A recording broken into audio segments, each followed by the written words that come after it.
서당계 3년이면 풍어를 읊는다던데.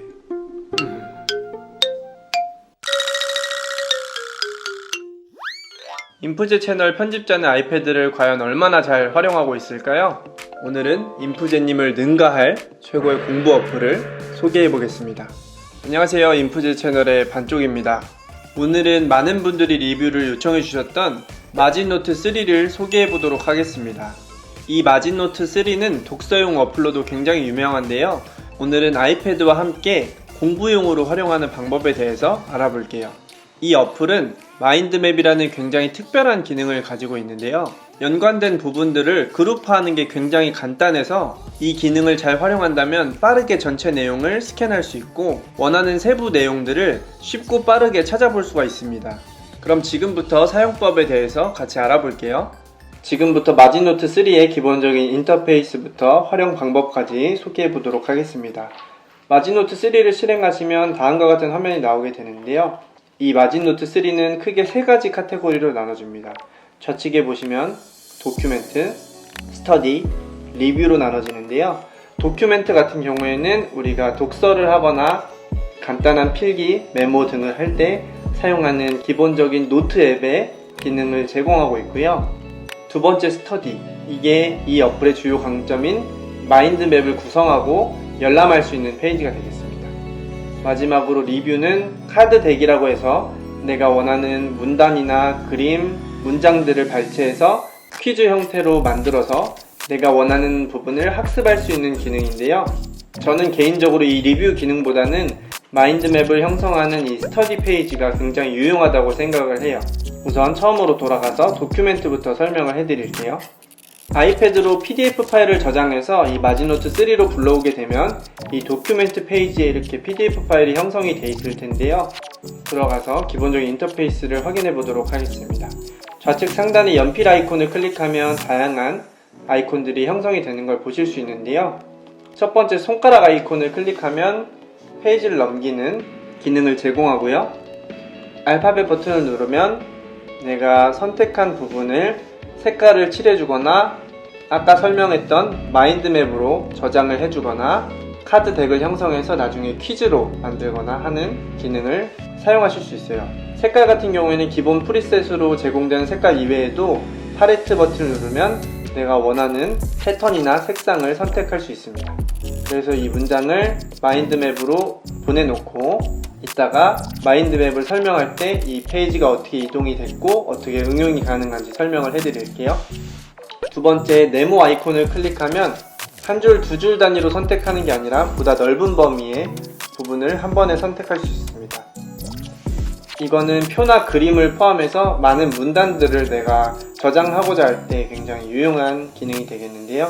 이것도 마찬가지로 마인드맵에 넣어놓고 마인드맵 페이지를 설명할 때 같이 보여드릴게요.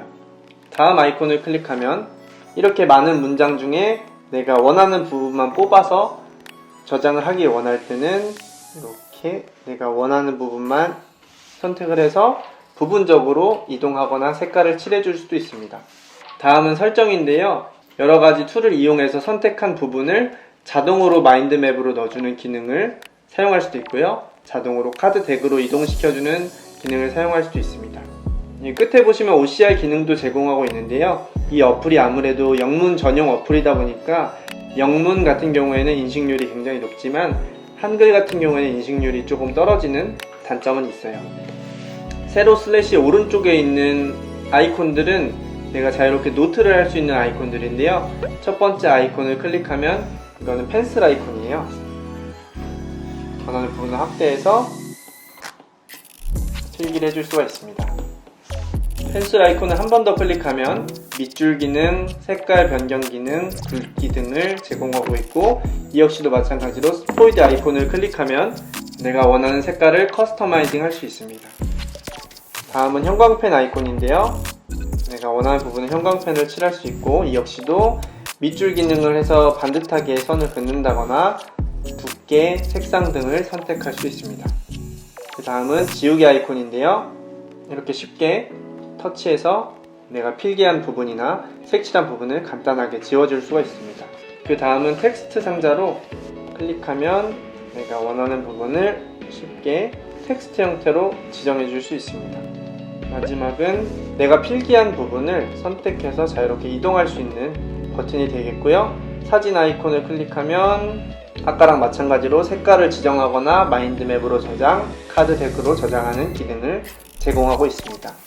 그래서 이 도큐멘트의 기본적인 기능만 하더라도 내가 독서를 하면서 자유롭게 마음에 드는 문구나 학습에 필요한 문장이나 문단들을 쉽게 하이라이트해서 저장해 놓을 수 있으니까 작은 아이패드를 사용하시는 분들도 쉽게 독서 어플로서 굉장히 기본적이지만 좋은 기능들을 제공하고 있어요. 다음은 이 어플의 주된 기능인 마인드맵을 한번 살펴볼게요. 스터디 카테고리로 가시면 이 마인드맵이 형성된 걸 보실 수 있을 텐데요. 클릭을 해보면 이렇게 여러가지 그림이 나올 거예요. 하나씩 살펴보면 이 부분이 제가 아까 여러분이랑 같이 도큐멘트 파일을 보면서 마인드맵으로 옮겼던 부분이 저장이 되어 있는 거고요. 나머지 부분은 제가 이 어플을 통해서 공부하면서 따로 정리해 놓은 부분이에요. 그래서 가운데 내용을 기본적으로 살펴보면 이렇게 저장된 파일은 하위 카테고리로서 쓸 수도 있고요. 이렇게 독립된 카테고리로 쓸 수도 있습니다. 내가 텍스트 상자에 같이 넣어 놓을 수도 있고 이렇게 바깥으로 빼놓고 자유롭게 트리를 사용할 수도 있어요. 그래서 저는 깔끔한 걸 좋아하기 때문에 이 텍스트 상자는 지우고 이 박스 부분들만 활용할 수 있도록 하겠습니다. 그래서 박스의 점 3개를 클릭하면 이렇게 다른 것들처럼 색상을 변경할 수도 있고 소규모 카테고리를 쉽게 보기 위해서 이름을 바꿔줄 수도 있어요. 그래서 이렇게 다양한 아이콘들이 제공이 되고요. 해시태그를 지정해 줄 수도 있습니다. 잘라내기나 복사 붙여넣기, 퀴즈를 만들 수 있는 카드 덱으로 첨부를 할 수도 있고요. 리서치 버튼을 한번 눌러볼게요. 리서치 버튼을 누르면 이 박스 안에 있는 내용들이 자동으로 번역이 되는데요. 기본적인 프리셋만 두더라도 자동으로 언어를 감지해서 내가 번역을 하고자 하는 언어로 자동으로 변환해 주니까 굉장히 간단하고 쉽게 이 번역 기능을 활용할 수 있는 게 큰 장점이에요. 이 기능은 도큐멘트에서도 똑같이 사용할 수 있습니다. 그래서 이런 식으로 자유롭게 소규모 카테고리를 생성해서 이렇게 다양한 트리로 주제를 분류하고 요약을 쉽게 할 수가 있어요. 굳이 다시 도큐멘트로 돌아갈 필요가 없이 이렇게 스플릿 뷰를 기본으로 제공하기 때문에 이 동일한 아이콘들을 활용해서 아까랑 똑같은 기능을 여기서 동시에 진행해 줄 수가 있습니다.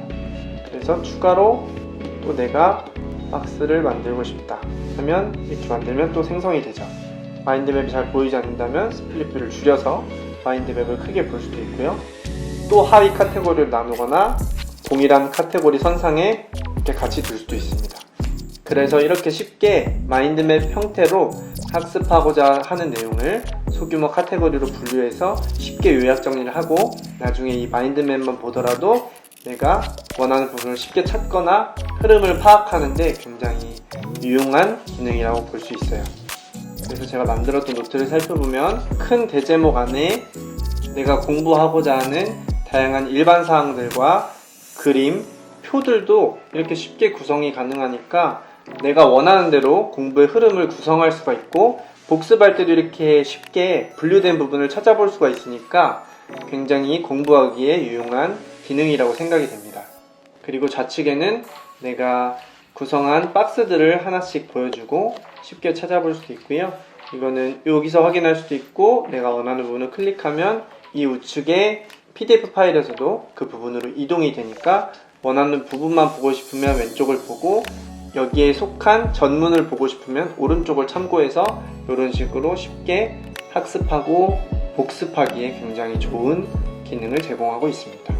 하지만 이렇게 3분할로 화면을 사용하게 되고 아까 설명해드렸던 번역 기능까지 사용하게 되면 화면 분할이 조금 많기 때문에 큰 아이패드를 쓰시는 분들은 좀 더 원활하게 이 앱을 활용할 수 있으실 것 같아요. 지금까지 마지노트 3에 대한 소개 영상이었고요.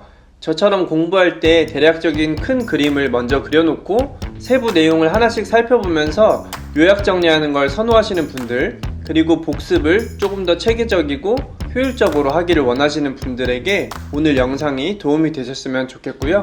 혹시 궁금하신 사항이 있으시다면 아래 댓글로 자유롭게 남겨주시고 혹시 아직도 안 하셨다면 좋아요와 채널 구독하기도 부탁드릴게요. 끝까지 시청해주셔서 감사드리고요. 그럼 오늘도 행복하세요.